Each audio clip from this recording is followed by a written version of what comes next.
What's up guys? In today's video, I thought I would do something a little different and share with you 5 things I learned from nearly losing my Mavic Mini drone. I did end up getting it back after the wind carried it away, but only after a very stressful 30 minutes. This is what happened.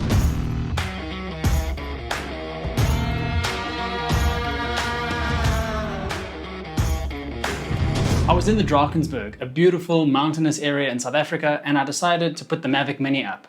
There didn't seem to be too much wind on the ground, but I underestimated how much wind there was higher up. I took off down here at this little open patch of grass and I went up about 60 meters. I wanted to get a couple of shots of the resort and the mountains in the background. A high wind warning popped up and disappeared just as quickly, so I thought I'd still be able to fly a little longer to get the shot. I was so wrong. About 30 seconds later, the warning appeared again and I tried to bring the drone back to me, but it was going in the opposite direction.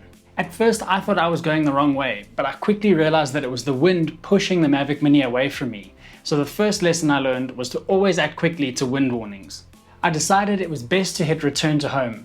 The drone was still moving away from me though, and I got a max power warning as the Mavic Mini tried its best to come home.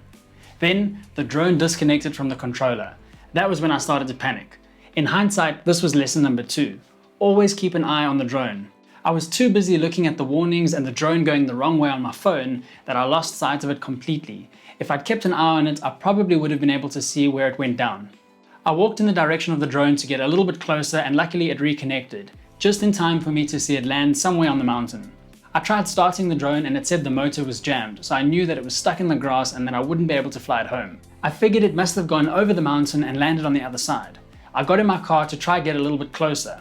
The controller disconnected and I couldn't even see the drone's position on the map anymore, so I couldn't see my relative position to the drone. I came back thinking it was lost forever. It was at this point that I remembered the last time I checked the distance and the height of the drone before it was swept away by the wind. So lesson number 3 is remember the distance and height when something goes wrong.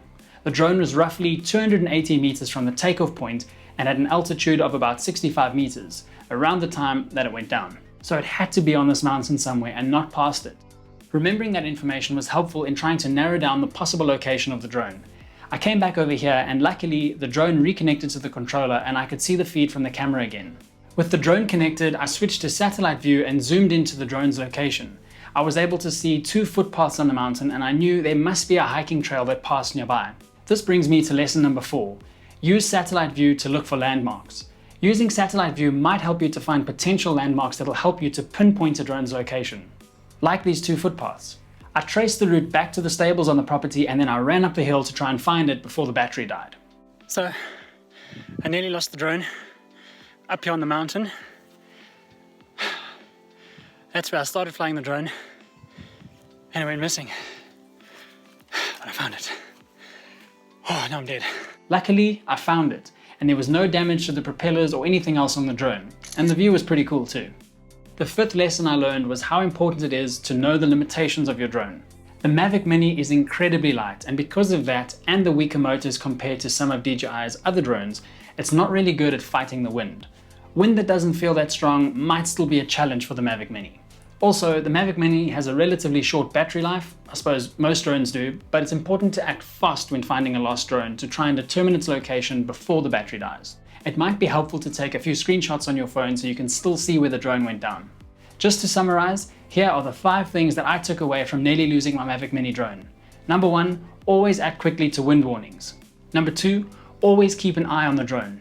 Number 3, remember the distance and height when something goes wrong. Number 4, use satellite view to look for landmarks. And number 5, know the limitations of your drone. That's it for this video guys. I hope you learned from my mistakes so that you don't end up doing the same thing I did, and I hope you don't ever almost lose your drone or lose it altogether. If you found this video helpful, I'd really appreciate a thumbs up on this video and please subscribe to the channel and hit that notification bell so you get notified when I post new videos, and hopefully I'll see you in the next one. Peace.